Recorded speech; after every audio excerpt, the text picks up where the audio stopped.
Although they are still young, and this president isn't like what we have seen before, they are brave to go on stage and speak in front of people. That's really worth to encourage.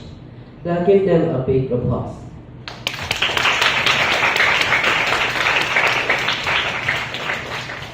And the next session will be Taiwanese culture. Let's welcome Eric, Mark, and Olivia.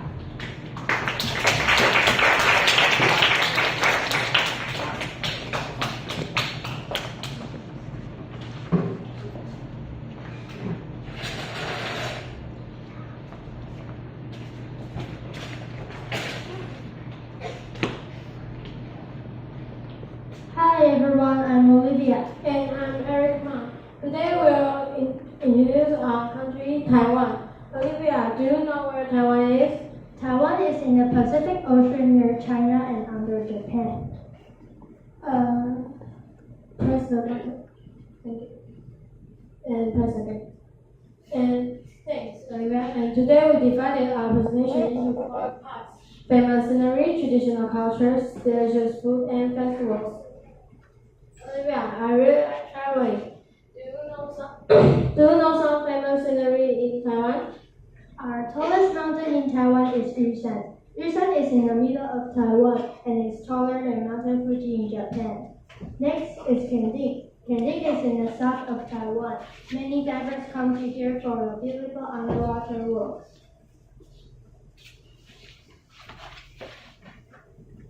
And then is Penghu. The most famous scenery in Penghu is the double hard stone trap. Fishermen will use it to catch the fish. And the last is Taipei 101. Taipei 101 used to be the tallest building in the world, and it represents Taiwan.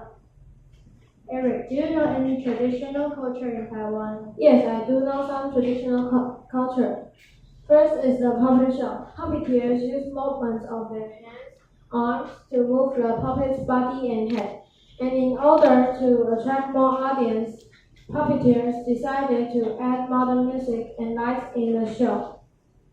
And the second is the shadow play. These were ancient dramas or cartoons. Storytellers use shadow puppets, which are held between a source of light and a screen. And the third is the Taiwanese opera. It's many people pretending to be ancient people, and they sing a lot. The last is the Aboriginal dance. It's my favorite traditional culture. And look, that's me. On this time, I'm only 4 years old. And I think you will ask why am I dancing? It's because of the Harvest Festival. And on the Harvest Festival, we dance to thank the gods who gave us food and places to live. Olivia, I'm a little bit hungry. Do you know some delicious food in Taiwan? Our students pork over rice is ground pork mixed with soy sauce. If you put on rice, the rice will taste sweet. And the next is beef noodle soup. The beef noodle soup in Taiwan is very famous and delicious. And then is popcorn chicken, fried meat with vegetables. Taiwanese will eat this when they're hungry at night because it's very convenient and not that expensive. And the last is bubble milk tea. The bubble milk tea is made of black tea, milk, and bubbles. By the way, Taiwan is the origin of the bubble tea. Which one do you like the most, Eric? I like the bubble tea most because it has bubbles and it tastes good. Oh, me too. And what are the festivals in Taiwan? First is the Chinese New Year. It's on lunar calendar January the 1st. And last day we will eat dumplings. Dumplings can be made to look like Chinese gold ingots. And the more you eat, the more money you can make in the new year. And if you start earning money, you can give red envelopes. It's a way to share your blessings. And the second is the Lantern Festival. It's on lunar calendar January 15th. And on that day, people usually will write their wishes on the sky lanterns. And we will eat tangyuan. And the round shape of balls come to symbolize the family togetherness. And the third is the Dragon Ball Festival. It's on lunar calendar May 5th. And on the Dragon Ball Festival, people will go to a Dragon Ball race. And we will eat 粽子. We have triangle 粽子 and long 粽子. And on 12 o'clock in the noon, we will stand an egg. And if you stand it well, it means the coming year, you will be very lucky. And the last is the Mid-Autumn Festival. It's on lunar calendar, August 15th. On last day, we will eat barbecue and mooncakes, like pineapple cake, mung bean, and egg yolk pastry. Among them, the festival I like most is the Chinese New Year because I can get very many red envelopes full of money, of course. Olivia, what festival do you like most? I like the Mid-Autumn Festival the most because I like those fruits, of course. And I also like the Chinese New Year too. I like the red envelopes too. Thank you, Eric, and I think we have to thank the audience too. Thank you, everyone. Thanks for watching.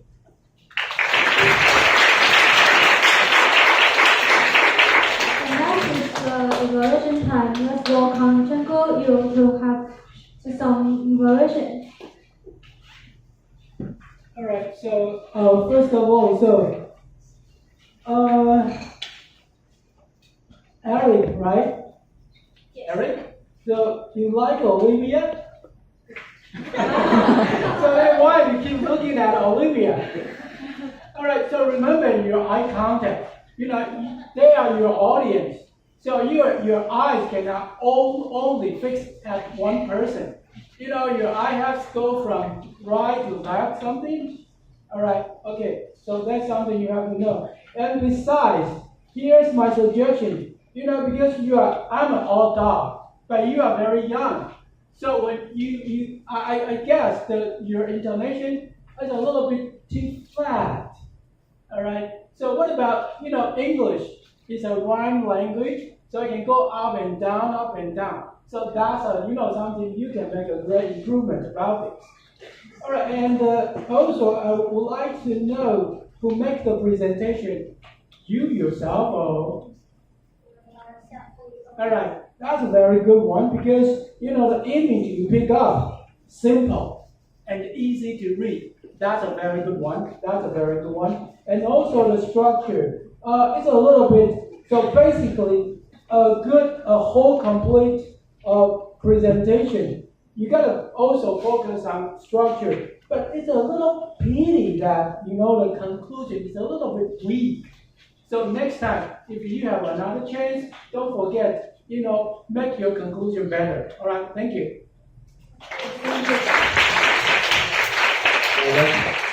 Let's welcome Teacher Wilson to give them some evaluation. Thank you so much. Olivia and Eric, congratulations. I think you did a really, really good job again. Still some things to improve, but I saw you work a lot and you did it basically all by yourselves, which has a really I find it really, really good and it's very positive for you to learn. I think it was a good experience for you too, guys. Eric, I know the first time probably you're not used to make presentations with microphone, so this is something actually you can practice.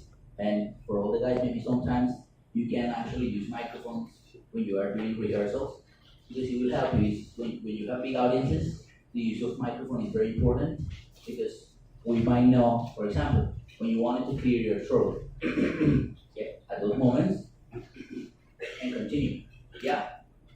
Or when you are talking and you keep your microphone far away, at some point you lose the audience and you lose the point of what you are saying. Yeah, it's a minor mistake. It's just something that requires more practice. Okay, so no problem. Olivia, something for both. But okay, I go first with Olivia. Olivia. Very clear. You spoke very clear today. Very clear. Very nice.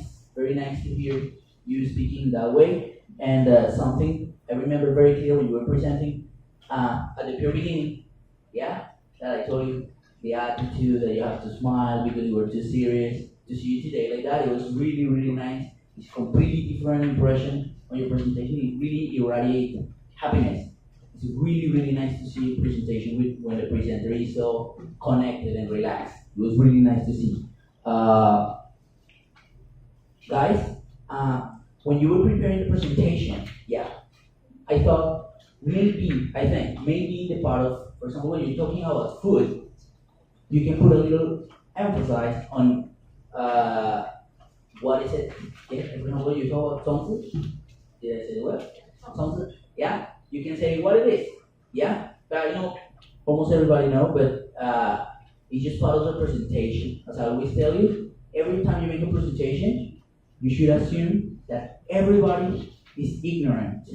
So you have to explain as clear and as slow as possible to make it very friendly for everyone. So you could go in a little more detail, not to make it longer, but to make it more clear.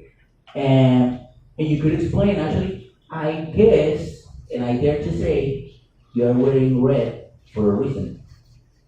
Aren't you? Nothing to do with culture?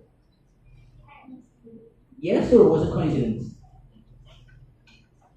Okay, you could have used it and said the red color is also very important for your culture. No, I was just guessing. So, but the presentation was good. Congratulations, guys. And keep going on. Eric, something I forgot to say. Your speaking was also very clear. It was a huge improvement from the presentations in our class. Today was really, really easier and better and nicer to hear you talking to. So, thank you so much. Very good. Thank you. Thank you.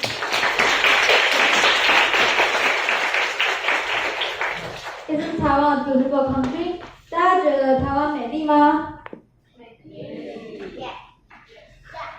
Looks like everyone love Taiwan very much. Mark, do you go to other city of Kaohsiung? Yes, I have been to Canton several times. Their Golden Beach and Coral Reef are unforgettable. Tomorrow, let's start travel around Taiwan. Agree. Talk about Taiwanese culture. Do you know what's important festival is coming? Yes, it is Chinese New Year. Do anyone know what is the best blessing in Chinese New Year?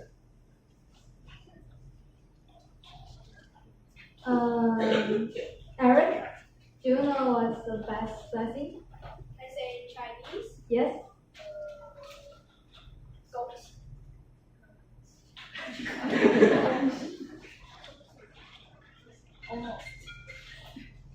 Yeah, that is one of them.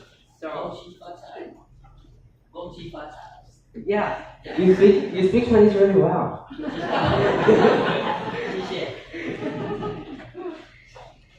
Yeah, it is. But actually, we usually say like, 恭喜发财红包拿来. I wish you prosperity and wealthy. May I have the red envelope now?